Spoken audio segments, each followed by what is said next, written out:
Hello champs, I hope you are doing well. जैसे कि आप जानते हैं हमने एक सीरीज को स्टार्ट किया है जिसमें हम पढ़ रहे हैं ऑर्गेनिक केमिस्ट्री और रिएक्शन मैकेनिज्म पढ़ रहे हैं जेई एडवांस के लिए। और लास्ट क्लास में हमने डिस्कस किया था न्यूक्लियोफाइल को। आज की क्लास में हम स्टार्ट करने वाले हैं न्यूक्लियोफिलिसिटी और बेसिक स्ट्रेंथ। ये बहुत इंपॉर्टेंट टॉपिक है और काफ़ी कॉन्सेप्ट को क्लियर करता है और इसका यूज़ भी आगे जो टॉपिक्स हैं उनमें होता है। तो आइए शुरू करते हैं बेटा आज की क्लास।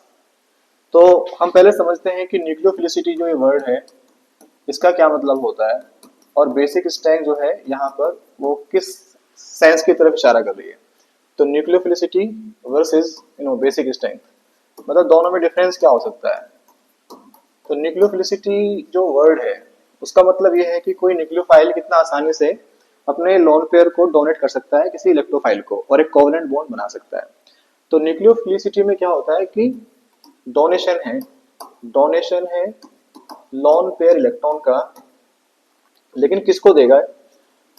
किसी भी किसी को दे सकता है, बस वो मेरे पास में H प्लस नहीं होना चाहिए। H प्लस के अलावा अगर लॉन पेयर इलेक्ट्रॉन किसी और स्पीशीज को डोनेट कर दिए तो वो उसकी न्यूक्लियोफिलिसिटी होती है और जितना आसानी से कर पाएगा उतना ही अच्छा वो न्यूक्लियोफाइल होता है। और यही अगर मैं बेसिक स्टेप की बात करूंगा तो इसमें भी डोनेशन ही है, donation of lone pair electron. लेकिन यहाँ पे जो लोन पे इलेक्ट्रॉन का डोनेशन होगा वो सिर्फ H प्लस को होगा या इसका आइसोटोप मतलब D प्लस को होगा या फिर T प्लस को होगा। तो फर्क इतना है यहाँ पर कि यहाँ पर डोनेशन लोन पेयर का H प्लस को हो रहा है और यहाँ पर H प्लस के अलावा किसी और चीज को हो रहा है। कुछ और बातें करनी है मुझे इसमें। न्यूक्लियोफिलिसिटी जो है वो एक तरह का इसमें स्पीड मैटर करती है, यानी न्यूक्लियोफाइल कितना आसानी से इलेक्ट्रोफाइल तक पहुंच पा रहा है। तो ये जो कॉन्सेप्ट हम पढ़ रहे हैं, जैसे कि मैंने बताया कि इसमें स्पीड मैटर करती है, तो एक काइनेटिक फिनोमेना है। ओके, जबकि बेसिक स्ट्रेंथ जो हमारे पास में होती है वो एक थर्मोडायनेमिक कॉन्सेप्ट होता है। थर्मोडायनेमिक कॉन्सेप्ट का मतलब यहाँ पे क्या है, I tell you.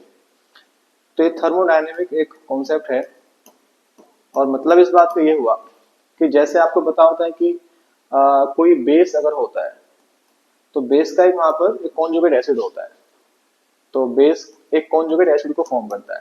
Okay, base ने जब यहाँ पर H प्लस को गेन किया होगा तो हाँ बन जाएगा इसको कॉन्जुगेट एसिड। तो जितना ज्यादा ये कॉन्जुगेट एसिड स्टेबल होता है उतना ही ये स्ट्रॉन्ग बेस होता है। ये सब बातें आप पढ़ते हो 11th क्लास में। Stable the conjugate acid, stronger will be the base, stronger will be the base. लेकिन एक बात बताओ ध्यान से कि यहाँ पे मैंने लिखा है कि स्टेबल द कॉन्जुगेट एसिड। तो कॉन्जुगेट एसिड की कौन सी स्टेबिलिटी की बात कर रहा है? तो थर्मोडायनेमिक स्टेबिलिटी है। ओके, इतना आपको याद रखना है। तो थोड़ा सा दोनों टर्म्स को हम एग्जाम्पल की हेल्प से समझने की कोशिश करते हैं। जैसे आपके पास यहाँ पर NH3 है और N पे लोन पेयर होता है और यहाँ पर H प्लस आता है। तो ये क्या करता है, लोन पेयर की हेल्प से इस पर अटैक करता है और यहाँ पर NH4 प्लस बन जाएगा जो कि एक तरह का कॉन्जुगेट एसिड है। तो यहाँ पर अमोनिया जो है वो बेस का काम कर रहा है ना। H प्लस को उसने अपने लोन पेयर इलेक्ट्रॉन को डोनेट कर दिया है और ये इसका यहाँ पर कॉन्जुगेट एसिड हो गया है। लेकिन अगर यही अमोनिया मैं यहाँ पर ले लेता हूँ NH3 और इसकी रिएक्शन में H प्लस से ना करा के CH3Cl से करा देता हूँ, किसी मिथाइल क्लोराइड से करा देता हूँ, तो अब यहाँ पे क्या होगा? अगर आपने इलेक्ट्रोफाइल वाली क्लास को अच्छे से देखा है तो आपको पता होगा कि ये जो पूरा है मेरे पास में ये सिग्मा स्टार टाइप है, ये सिग्मा स्टार टाइप इलेक्ट्रोफाइल मेरे पास में है। ओके, तो यहाँ पर क्या होगा कि ये बॉन्ड यहाँ से ब्रेक होगा, ऐसे इस पे चार्ज पॉजिटिव आएगा तो तब ये यहाँ से न्यूक्लियोफाइल इस पे अटैक करने वाला होगा। हालांकि मैं समझाया था कि एग्जैक्टली क्या होता है कि जो बॉन्ड है सिग्मा बॉन्ड, इसी का यहाँ पर क्या होता है, एक सिग्मा स्टार एंटी ऑर्बिटल होता है। तो ये जो न्यूक्लियोफाइल होता है वो क्या करता है, अपने लोन पेयर को इसी ऑर्बिटल में रखता है, sigma star anti bonding orbital में रखता है। ठीक है, और ये वाला बॉन्ड फिर टूट जाता है, Cl यहाँ से अलग हो जाता है और यहाँ पे बॉन्ड बन जाता है N से। NH3 है और उसने अपने लोन पेयर को यहाँ इस ऑर्बिटल में रख दिया है तो ये CH3 हो जाएगा और यहाँ से Cl नेगेटिव अलग हो जाएगा और N यहाँ पे 4 बॉन्ड बना रहा है, that's why charge will be positive. तो इस रिएक्शन में यहाँ अमोनिया जो है वो न्यूक्लियोफाइल का काम कर रहा है। ठीक है, अब इसको थोड़ा सा और समझने की कोशिश करते हैं कि रिएक्शन एग्जैक्टली मतलब कैसे हुई होगी। तो ये सबस्टेट है मेरे पास, तो यहाँ पे लिखा है C और यहाँ पर एक H मेरे पास में आया, एक H मेरे पास में यहाँ पर सॉलिड रज में आ गया है और एक यहाँ पर डैश वेज में आ गया है, और ये यहाँ पर मेरे पास में Cl है, और यहाँ न्यूक्लियोफाइल, जिसको मैं अमोनिया यहाँ एग्जाम्पल के तौर पर लिया था, अमोनिया यहाँ पर न्यूक्लियोफाइल के तौर पे आप देखोगे ध्यान से, तो यहाँ पर कार्बन और क्लोरीन में इलेक्ट्रोनेगेटिविटी का डिफरेंस है, तो यहाँ पर हल्का हल्का पॉजिटिव चार्ज डेवलप होना शुरू हो जाएगा। तो समझो होगा क्या कि यहाँ से न्यूक्लियोफाइल आएगा अटैक करने के लिए, इसी कार्बन के जो सिग्मा स्टार वाले एंटी बॉन्डिंग ऑर्बिटल है उसमें अटैक करने की कोशिश करेगा। तो इसका अटैक किस पे डिपेंड कर रहा है कि ये जो यहाँ ग्रुप्स लग रहे हैं वो कितने बल्कि हैं, यानी इसको बोलते हैं स्टेरिक हिंड्रेंस। तो यहाँ पर स्टेरिक हिंड्रेंस का रोल है, स्टेरिक हिंड्रेंस।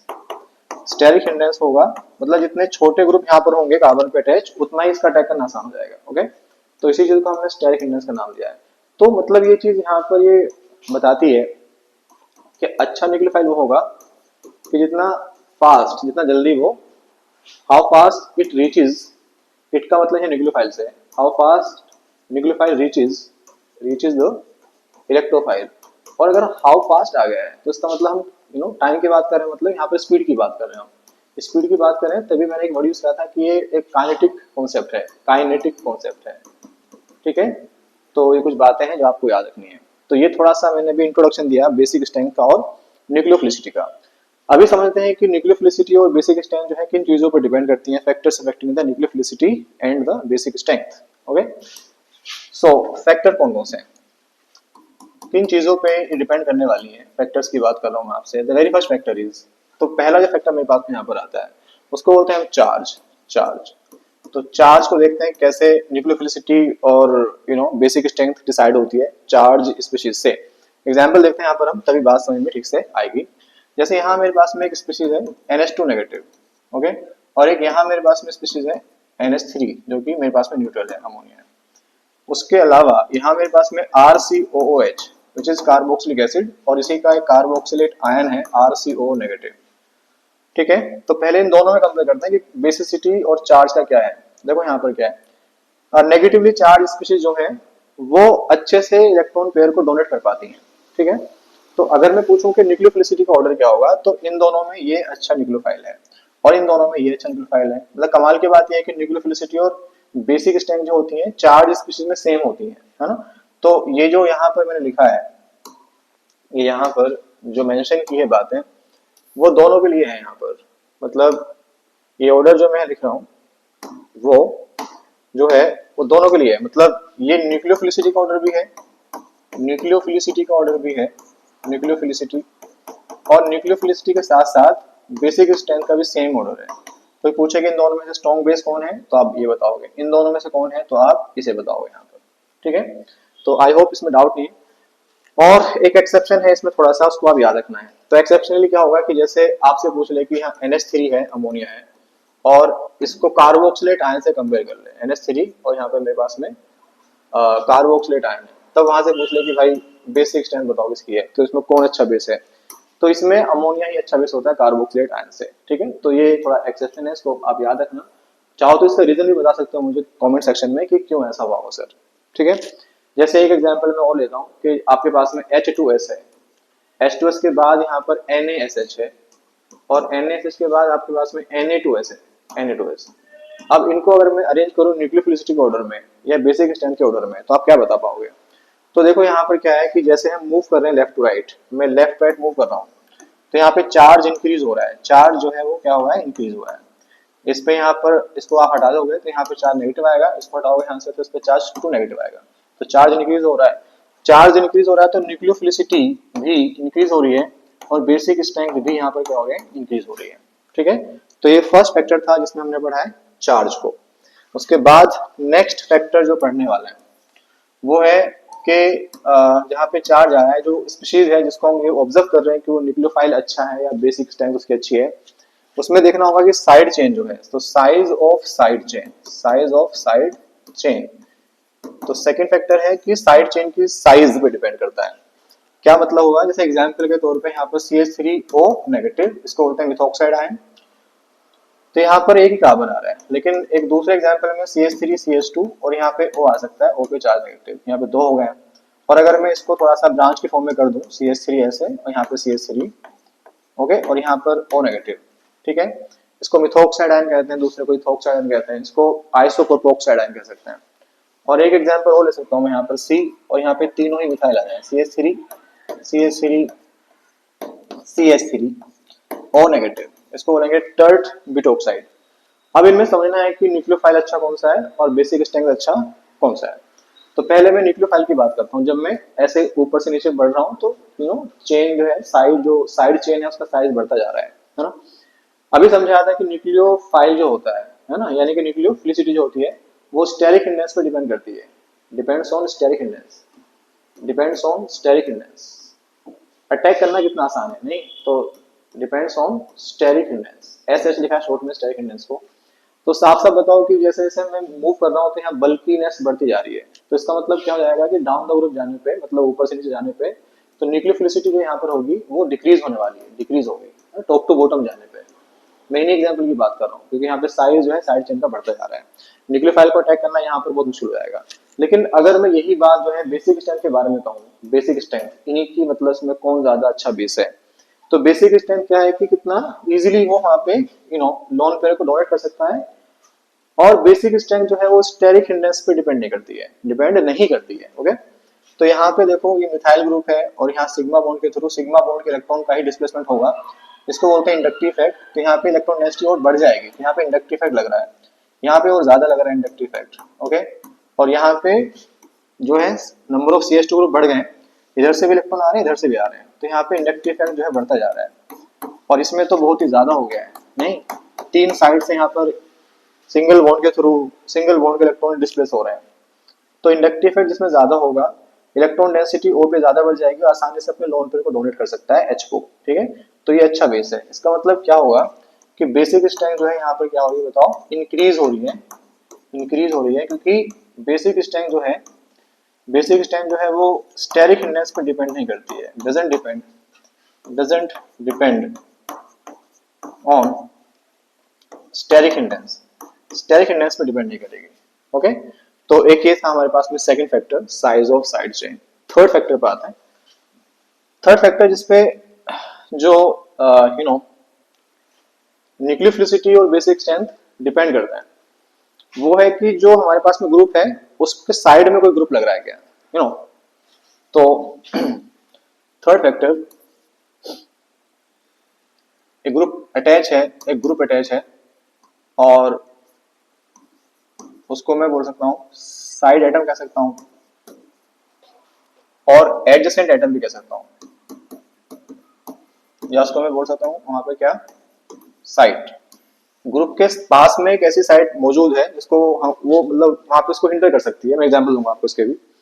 तो एडजेसेंट साइट का मतलब यहाँ पे क्या है, जैसे एग्जांपल के तौर पे हमारे पास में OH था और OH के यहाँ पर क्या है कि O पे चार्ज नेगेटिव आ रहा है, O पे चार्ज नेगेटिव, तो ये मेन ग्रुप था, यहाँ पर एक साइट आ गई है। ओके, तो आई होप इसमें डाउट नहीं। जैसे एक एग्जांपल हो रहा है, यहाँ पर NH2 है और यहाँ पर एक NH2 और आ गया है, तो यहाँ पे N पे लोन पेयर होते हैं, NH2 लोन पेयर होते हैं N पे यहाँ पर। तो अब इनमें से पूछेगा कि आप इनको कंपेयर कर सकते हो, तो कंपेयर करेंगे सेम चीजों में। जैसे इसका कंपेरिजन मैं इससे नहीं करूंगा, इसका कंपेयर मैं करूंगा OH नेगेटिव से। OH नेगेटिव से मतलब एक तो ऐसा ग्रुप है जिसमें पड़ोस में कोई अटैच नहीं है, लेकिन यहाँ पे क्या है कि इसके पड़ोस में यहाँ पर अटैच है, तो इन दोनों में पूछे कि अच्छा न्यूक्लियोफाइल कौन सा है ना। तो देखो यहाँ पे क्या है कि O पे लोन पेयर है और यहाँ पे नेगेटिव चार्ज भी है और साथ में लोन पेयर भी है, तो इनमें यहाँ पर लोन पेयर में रिपल्शन होगा, यहाँ पे लोन पेयर में रिपल्शन होगा। रिपल्सन होगा तो फिर क्या होगा कि ये जो लोन पेयर है इनको डोनेट करना ज्यादा आसान हो जाएगा।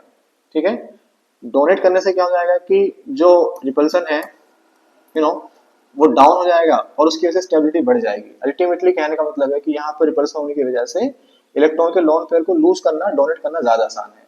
तो इन दोनों में अगर कंपेयर करें कि कौन अच्छा न्यूक्लियोफाइल है, so the answer will be first. Okay, फिर ये मेरे पास में यहाँ पर आता है NH2 और यहाँ पर NH को बोलते हैं हाइड्रोजन, और इसका कंपेरिजन जो कर रहा हूँ मैं यहाँ पर NH3 से कर रहा हूँ। ठीक है, न्यूट्रल वाले का कंपेयर न्यूट्रल से किया है, चार्ज वाले का कंपेयर चार्ज वाले से किया है। यहाँ भी सेम देख पाओगे आप कि इनमें भी यहाँ पर लोन पेयर रिपल्शन है, लोन पेयर रिपल्शन, यानी ये एन जो है अपने लोन पेयर को इजीली डोनेट कर सकता है। तो न्यूक्लियोफिलिसिटी यहाँ भी हाइड्रोजन की ज्यादा होगी एज कम्पेयर टू अमोनिया। तो ये जो यहाँ लिखा है मैंने अभी, वो जो है न्यूक्लियोफिलिसिटी का ऑर्डर है, ये न्यूक्लियोफिलिसिटी का ऑर्डर है। Okay, so this was all about the nucleophilicity for this factor. सो ये न्यूक्लियोफिलिसिटी का ऑर्डर था, न्यूक्लियोफिलिसिटी, न्यूक्लियोफिलिसिटी। लेकिन अगर मैं इन्हीं को कंपेयर करता हूँ बेसिक स्ट्रेंथ में, तो बेसिक स्ट्रेंथ में देखो ध्यान से, जैसे यहाँ मेरे पास में O और साथ में OH है और नेगेटिव है, यहाँ पे मेरे पास OH नेगेटिव है। तो यहाँ अगर हम इसको H प्लस आयन देते हैं गेन करने के लिए और इसको भी H प्लस आयन गेन करने के लिए देते हैं, तो ये बनाएगा यहाँ पर गेन करके H2O2, ओके, और ये फॉर्म करेगा यहाँ पर H2O। तो अगर ये बेस है तो ये इनका कॉन्जुगेट एसिड होगा, और ये भी क्या होगा, इसका कॉन्जुगेट एसिड। अगर इन कॉन्जुगेट एसिड में मैं एसिडिक स्ट्रेंथ की बात करूं, कौन स्ट्रॉन्ग एसिड है, तो आपको पता होता है कि H2O2 H2O से ज्यादा स्ट्रॉन्ग एसिड होता है, तो एसिडिक स्ट्रेंथ ये है, ओके। तो अगर ये एसिड इससे स्ट्रॉन्ग है, ये एसिड स्ट्रॉन्ग है, तो फिर ये बेस क्या होगा, वीक होगा। क्या होगा बताओ, वीक। तो ये मेरे पास में वीकर बेस हो जाएगा फिर। आई होप आप बात समझ पाए। तो समझाया था मैंने आपको कि कॉन्जुगेट एसिड जो है वो जितना स्टेबल होता है उतना ही ये स्ट्रॉन्ग होता है, ठीक है। यही अगर स्ट्रॉन्ग है तो उतना ही क्या होता है, ये वीक होता है। फिर तो अगर मैं इनमें बेसिसिटी यानी बेसिक स्ट्रेंथ के बारे में बात करूं, क्योंकि क्या ऑर्डर होगा, तो कौन अच्छा इसमें बेस है, ये तो आप बताओगे सर OH नेगेटिव, मतलब इस बार उल्टा हो गया है। और इसी चीज को अगर मैं इसी दूसरे एग्जांपल से समझाऊं कि यहाँ मेरे पास में NH2 है, हाइड्रोजन की बात कर रहा हूं मैं आपसे, NH2 NH2 NH2 NH2, और हमने इसको भी यहाँ पर H प्लस गेन करने के लिए दिया है। तो कोई भी एक एन अपने लोन पे इसको गेन कर सकता है, तो ये बनेगा NH3, N पे आएगा चार्ज प्लस और यहाँ पे साथ में NH2 आएगा, ठीक है। यही खेल हमें NH3 के लिए करना है, अमोनिया के लिए करना है। यहाँ पर H प्लस ने गेन किया, so this will become NH4 यानी कि अमोनियम आयन। अब इन दोनों में से जो आयन बने हैं वो कौन सा ज्यादा स्टेबल है, ठीक है। देखो इस N पे चार्ज मतलब पॉजिटिव चार्ज है, मतलब इलेक्ट्रॉन की कमी है, और ये NH2 यहाँ पर माइनस आई को शो कर रहा है, इसके इलेक्ट्रॉन खींच रहा है, ठीक है। तो ये अनस्टेबल हो गया है, ये क्या हो गया है, अनस्टेबल। एक ऐसा इंसान है जिसको जिसके पास खाने के लिए कुछ नहीं है, कुछ थोड़ा बहुत रखा था, कोई उसको भी उठा के ले गया, तो उसकी हालत खराब हो जाएगी। तो यहाँ पहले से इलेक्ट्रॉन की कमी थी, इसने इलेक्ट्रॉन खींचे हैं, तो माइनस आई इफेक्ट हो रहा है, नहीं तो उसकी वैसे अनस्टेबल बन जाएगा। अगर ये अनस्टेबल है तो इसका मतलब ये क्या होगा, मेरे पास ये वीक बेस होगा, वीक बेस होगा। और यहाँ पे H है, NH4 प्लस को अगर मैं ऐसे लिख दूं कि सर यहाँ पर NH3 है और यहाँ पर H को ऐसे लिख दिया है, चार्ज प्लस आएगा। H तो कोई इंडक्टिव इफेक्ट शो नहीं करता है, नहीं, तो यहाँ पे इंडक्टिव इफेक्ट शो नहीं हो रहा है, तो इसके मुकाबले ये थोड़ा सा स्टेबल है, थोड़ा सा स्टेबल है। अगर ये स्टेबल होगा तो ये इसका बेस क्या होगा, स्ट्रॉन्ग होगा। तो इनमें बेसिक स्ट्रेंथ का ऑर्डर जो है वो ऐसे आने वाला है। न्यूक्लियोफिलिसिटी में ऑर्डर उल्टा था और बेसिक स्ट्रेंथ में यहाँ पर उल्टा हो गया है, ठीक है। So this was the third factor, जहां पर हम एडजेसेंट साइड को देख रहे होता है। अभी हम फोर्थ फैक्टर की तरफ मूव कर रहे हैं। फोर्थ फैक्टर जो है वो सोल्वेशन इफेक्ट है, और यही इंपॉर्टेंट है बहुत ज्यादा। तो सोल्वेशन इफेक्ट की बात कर रहे हैं, सोल्वेशन इफेक्ट। और सोल्वेशन इफेक्ट का जो फर्क है वो न्यूक्लियोफिलिसिटी पे पड़ता है मेनली, तो इसलिए यहाँ बात करूंगा मैं on nucleophilicity, on nucleophilicity, nucleophilicity. तो सोल्वेशन का मतलब हम सोलवेंट की बात कर रहे हैं, और सोलवेंट थ्री टाइप्स के होते हैं। सोलवेंट को पहले पढ़ना पड़ेगा तभी ये बात समझ पाओगे आप। तो सोलवेंट के जो टाइप है वो थ्री टाइप्स होते हैं। पहला जो सोलवेंट है उसके मॉलिक्यूल पे चार्ज आता है, इसलिए वर्ड आता है पोलर, और हाईली इलेक्ट्रोनेगेटिव एटम जैसे कि O N F उन पे H अटैच होता है, H प्लस या H, इसलिए बोलते हैं प्रोटिक। तो और सॉल्वेंट तो ये है, शॉर्ट में इसको बोला जाएगा PPS, पूरा नाम हो जाएगा पोलर प्रोटिक सॉल्वेंट। पोलर जो ये वर्ड आया इसका मतलब यहाँ चार्ज से है, मतलब कहीं पार्शियल पॉजिटिव कहीं पार्शियल नेगेटिव आएगा, तो वहां पर पोल्स डेवलप हो गए, चार्ज आ गया। मतलब प्रोटिक जो वर्ड आया यहाँ पर, तो वहां पर H प्लस है, यानी कि उसमें क्या है, एक एसिडिक H है, एसिडिक H। एसिडिक H क्या होता है, एसिडिक H वो होता है अगर H जो है वो ज्यादा इलेक्ट्रोनेगेटिव पे एटम पे अटैच है, on more electronegative atom, more electronegative atom, atom like fluorine, oxygen या नाइट्रोजन। तो ऐसे सॉल्वेंट को बोला जाता है पोलर प्रोटिक सॉल्वेंट। एग्जांपल दूंगा तो ज्यादा अच्छे से बात समझ में आएगी। जैसे यहाँ पर H2O होता है, H2O, ठीक है। H2O का मतलब HO यहाँ पर ऐसे स्ट्रक्चर होती है, बैंड शेप। तो O पे चार्ज नेगेटिव आता है, इस पे चार्ज पॉजिटिव आता है, और इस पे चार्ज पॉजिटिव, चार्ज आ गया तो बन गया पोलर। प्रोटिक क्यों बना, क्योंकि ज्यादा इलेक्ट्रोनेगेटिव पे H था O पे। इसके अलावा यहाँ पे क्या हो सकता है, कार्बोक्सिलिक एसिड आ सकते हैं सारे के सारे, RCO, में RCOS लिख दिया है, यहाँ भी O पे मेरे पास में H आ रहा है। अमोनिया अगर लिक्विड फॉर्म में आएगा, सोलवेंट बनेगा, तो भी यहाँ पे वो भी पोलर प्रोटिक सोलवेंट है, ठीक है। और HF आ सकता है यहाँ पर क्योंकि F पे H आ गया है। तो ये जितने भी एग्जाम्पल लिखे हैं वो पोलर प्रोटिक सॉल्वेंट के हैं। ठीक है, अब समझेंगे कि पोलर प्रोटिक सॉल्वेंट का न्यूक्लियोफिलिसिटी से क्या लिंक होता है। तो एक अच्छा सा एग्जाम्पल देखता हूँ, मैं बताता हूँ आपको अभी। जैसे हमारे पास में क्या था कि एक कंपाउंड है NaF, आयनिक कंपाउंड है, और एक कंपाउंड है NaCl, और फिर है मेरे पास में NaI, बल्कि Br लिख लो यहाँ पर आप, NaBr, और एक यहाँ पर NaI है। ये डिफरेंट आयनिक कंपाउंड हमारे पास में आएंगे। तो जब हमने इनको वाटर में डिसोल्व किया तो इनके बीच का बॉन्ड टूट जाएगा, है ना, और ये एक तरह सोलवेट हो जाते हैं, वाटर के मॉलिक्यूल इनको कवर कर लेते हैं, ऐसे सराउंड कर लेते हैं, घेर लेते हैं। तो हमें हालांकि बस F नेगेटिव से मतलब है या Cl नेगेटिव, मतलब नेगेटिव आयन से मतलब है, क्योंकि हम न्यूक्लियोफिलिसिटी को पढ़ रहे हैं, हमें यहाँ मेटेलिक पार्ट से मतलब नहीं है। तो जब इनके बीच का बॉन्ड टूट गया तो यहाँ से आपको F नेगेटिव मिला है, F नेगेटिव यहाँ से जो मिलेगा, जो कि न्यूक्लियोफाइल काम करेगा Cl नेगेटिव, और यहाँ से Br नेगेटिव मिलने वाला होगा, और यहाँ से I नेगेटिव मिलने वाला होगा। ये न्यूक्लियोफाइल का रोल प्ले करने वाले होंगे। लेकिन होगा क्या कि नेगेटिव चार्ज है तो इसकी तरफ वाटर के मॉलिक्यूल आएंगे। क्यों आएंगे वाटर के मॉलिक्यूल? क्योंकि वाटर सर ऐसे होता है, O ऐसे, O पे चार्ज नेगेटिव, लेकिन H पे तो चार्ज कैसा है, पॉजिटिव है। तो वाटर का H वाला पार्ट की तरफ को अट्रैक्ट होगा। तो वाटर को मैं सिंबॉलिकली ऐसा बना देता हूँ, ठीक है, ऐसे बना देता हूँ। यहाँ पे H है, यहाँ पे O है, यहाँ पे चार्ज पॉजिटिव, पॉजिटिव यहाँ पे नेगेटिव। तो मैंने क्या किया कि यहाँ पर मेरे पास में ऐसे वाटर के मॉलिक्यूल्स आ गए, ऐसे वाटर के मॉलिक्यूल्स आएंगे, और ये हर एक केस में आएंगे। ये H है, यहाँ नेगेटिव है, तो इनके बीच में फोर्स ऑफ अट्रैक्शन है, और इसी को बोलते हैं सॉल्वेशन। और जब फोर्स ऑफ अट्रैक्शन क्रिएट होता है तो कुछ एनर्जी रिलीज होती है, उसी को बोलते हैं हाइड्रेशन एंथैल्पी या सॉल्वेशन एनर्जी। जो भी हम सॉल्वेंट लेंगे उसके अकॉर्डिंग यहाँ पे उसका नाम रख देंगे। ओके, आप समझो ध्यान से कि F नेगेटिव की रेडियस इनके मुकाबले कम है, यानी इतनी सी रेडियस मान सकते हैं हम, और नेगेटिव चार्ज जो है इसी पे ऐसे क्या है, डिफ्यूज है। ओके, यहाँ पे क्या है कि Cl नेगेटिव का साइज थोड़ा बड़ा हो गया है, और वो नेगेटिव चार्ज यहाँ, तो यहाँ पे जो नेगेटिव चार्ज डिफ्यूज हो रहा है वो बड़े सरफेस पे हो रहा है ना। यहाँ पे अगर देखोगे तो नेगेटिव जो चार्ज है वो ज्यादा कॉन्सेंट्रेटेड है, negative charge is more concentrated, okay, क्योंकि रेडियस कम थी। और वैसे अगर मैं आई की बात करूंगा तो आई में क्या है कि साइज सबसे बड़ा है यहाँ पर, तो नेगेटिव चार्ज है वो डिस्पर्स हो गया है, उतना ज्यादा चार्ज कॉन्सेंट्रेट नहीं है। तो कॉमन सेंस की बात है कि अगर मैं F नेगेटिव और I नेगेटिव में कंपेयर करूं कि कौन सा आयन ज्यादा वाटर के मॉलिक्यूल को अपनी तरफ अट्रैक्ट कर पाएगा, यानी किसका ज्यादा हाइड्रेशन हो पाएगा, है ना, तो ऑब्वियसली बात है कि ये ज्यादा वाटर के मॉलिक्यूल को अपनी तरफ कवर मतलब खींचने वाला है। तो होगा क्या कि अगर ये F नेगेटिव का आयन है, इस पे है नेगेटिव चार्ज है, तो जब वाटर के मॉलिक्यूल आएंगे तो ऐसे लेयर पे लेयर आएंगे बहुत सारी, और बहुत ज्यादा यहाँ पे वाटर के मॉलिक्यूल आएंगे, और ये कुछ ऐसे बन जाएगा। अच्छा, ये जो यहाँ कहेंगे इसको F नेगेटिव है, तो ये उसकी हाइड्रेटेड रेडियस है, हाइड्रेटेड रेडियस। ओके, मतलब वाटर के मॉलिक्यूल ने इसको पूरा कवर कर लिया है। जबकि यही चीज अगर मैं यहाँ बताऊंगा, इसको थोड़ा और मुझे बड़ा करना चाहिए, नहीं तो यहाँ पे एक मिनट, यहाँ पे एग्जैक्टली क्या है कि F नेगेटिव जो है वो मेरे पास में कुछ ऐसे यहाँ पर अब बल्कि हो गया है, और ये I नेगेटिव था।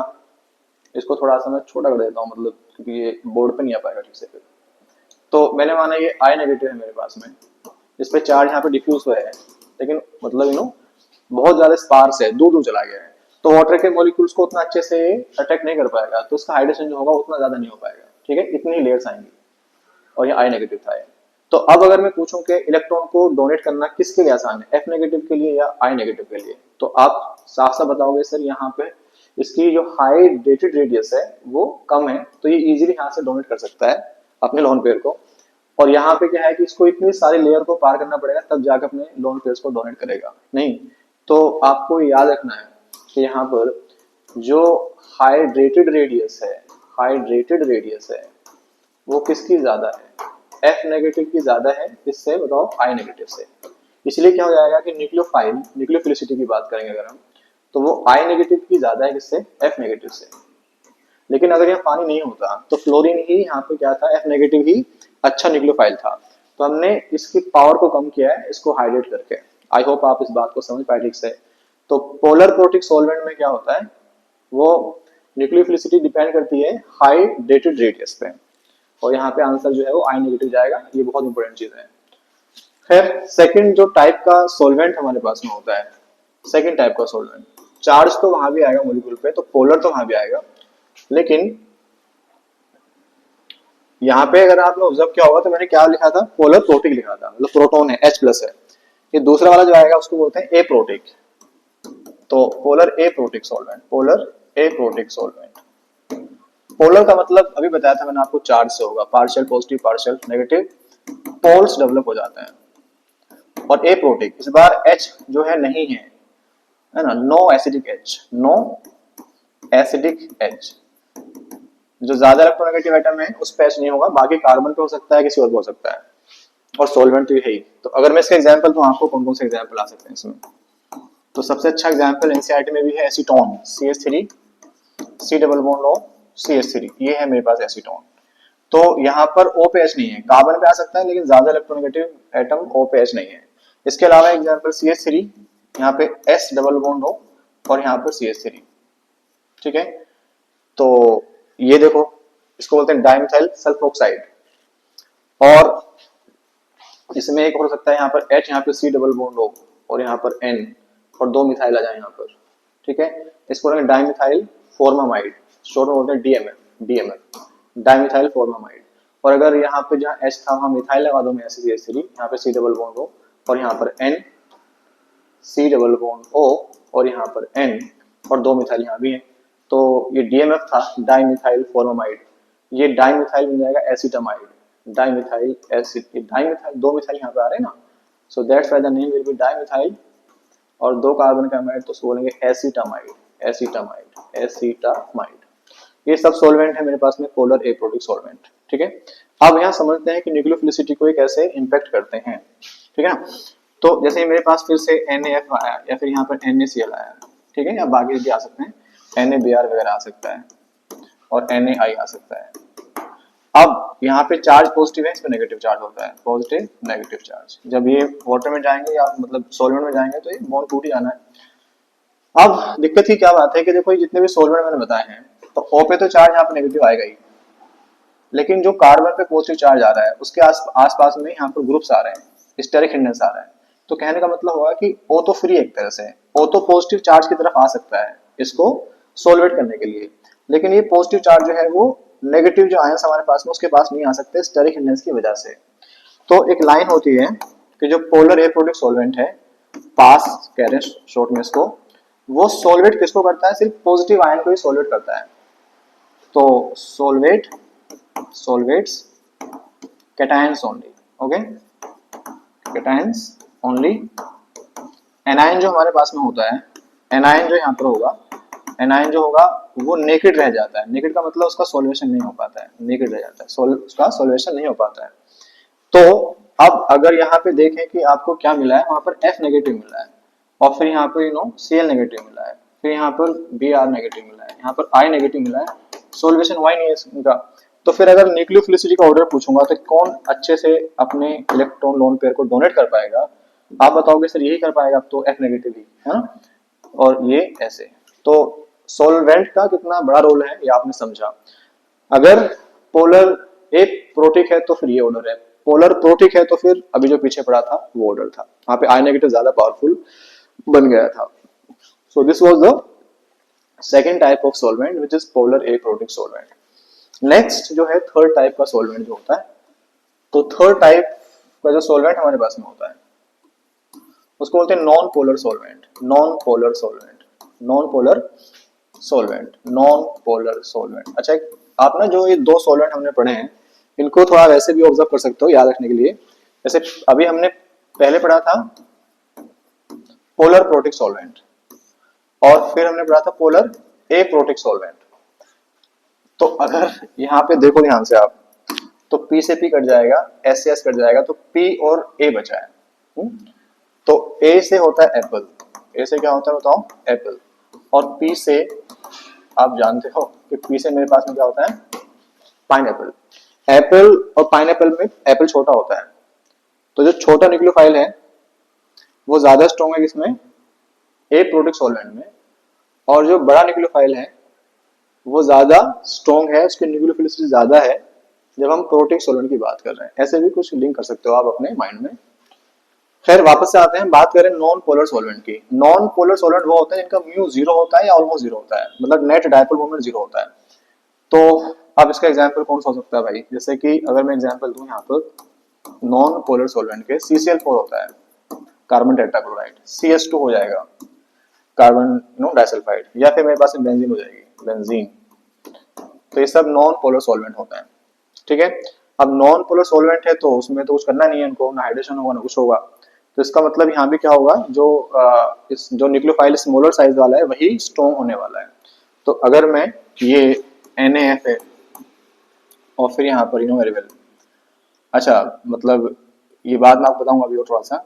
NaF यहाँ पे NaCl है और यहाँ मेरे पास में NaBr है, ठीक है, और यहाँ पर ये NaI है। मतलब मैं यहाँ उल्टा बोल गया कि इसमें क्या होगा, जो जिसकी रेडियस ज्यादा होगी वही स्ट्रॉन्ग न्यूक्लियोफाइल होगा। I will tell you the reason कि क्या है। देखो जब मैं यहाँ से ऐसे मूव कर रहा हूँ लेफ्ट टू राइट, सॉल्वेंट ने तो ये बॉन्ड वगैरह को नहीं तोड़ा, तो हुआ क्या है कि यहाँ पर NaF जो है उसमें आयनिक कैरेक्टर ज्यादा है, दिस इज मोर आयनिक। और जैसे जैसे मैं ऐसे मूव कर रहा हूँ आयनिक कैरेक्टर कम होते जा रहे हैं और कोवलेंट कैरेक्टर बढ़ते जा रहे हैं, ठीक है। और इसमें जो है, इसमें आयनिक कैरेक्टर जो होंगे, आयनिक कैरेक्टर जो होंगे कम होंगे, आयनिक कैरेक्टर जो हैं वो कम हो जाएंगे, जबकि इसमें क्या है ज्यादा। यानी कहने का मतलब है कि जब मैं ऐसे मूव कर रहा हूँ तो उसमें कोवलेंट कैरेक्टर बढ़ते जा रहे हैं, कोवलेंट कैरेक्टर बढ़ते जा रहे हैं, कोवलेंट कैरेक्टर बढ़ते जा रहे हैं। तो इसका मतलब क्या हुआ कि बॉन्ड स्ट्रेंथ वीक होती जा रही है। बॉन्ड स्ट्रेंथ क्या है बताओ, वीक होती जा रही है, बॉन्ड स्ट्रेंथ वीक होती जा रही है। इसका मतलब है कि बॉन्ड को तोड़ना कहाँ आसान है, यहाँ पे आसान है। तो ये वाला बॉन्ड इजीली टूट जाएगा, कोवलेंट बॉन्ड जो है वीक होता है as compare to ionic bond, है ना। तो इसलिए क्या होगा, तो यहाँ से न्यूक्लियोफाइल का बनना ज्यादा आसान है ना फिर। सो न्यूक्लियोफिलिसिटी यहाँ डिपेंड करेगी किस पे, बॉन्ड स्ट्रेंथ पे। तो जब नॉन पोलर सॉल्वेंट होता है तो न्यूक्लियोफिलिसिटी जो होती है वो किस पे डिपेंड करती है, depends on bond strength, depends on bond strength, depends on bond strength, depends on bond strength. Okay, so nucleophilicity का ऑर्डर अगर मैं पूछूं कि क्या आने वाला है, तो आप क्या बताओगे यहाँ पर कि सर न्यूक्लियोफिलिसिटी का ऑर्डर जो होगा, F नेगेटिव यहाँ पे वीक है, मतलब उतना अच्छा न्यूक्लियोफाइल नहीं है, उससे स्ट्रॉन्ग Cl नेगेटिव है, फिर यहाँ Br नेगेटिव है, और सबसे पावरफुल कौन सा है बताओ, I नेगेटिव है। इसका मतलब I नेगेटिव ही ज्यादातर हीरो है। बस जो पोलर प्रोटिक सॉल्वेंट है उसमें भी आया था, और पोलर ए प्रोटिक सॉल्वेंट में हमारे पास में F नेगेटिव आ जाता है। आई होप के इन चीजों को आप ठीक से समझ पाए। तो अभी हमने न्यूक्लियोफिलिसिटी को पढ़ लिया है और 4 फैक्टर पे डिपेंड करती है। सो इनको रिवाइज करो अच्छे से, और कुछ डाउट है तो पूछ सकते हो आप। Thank you.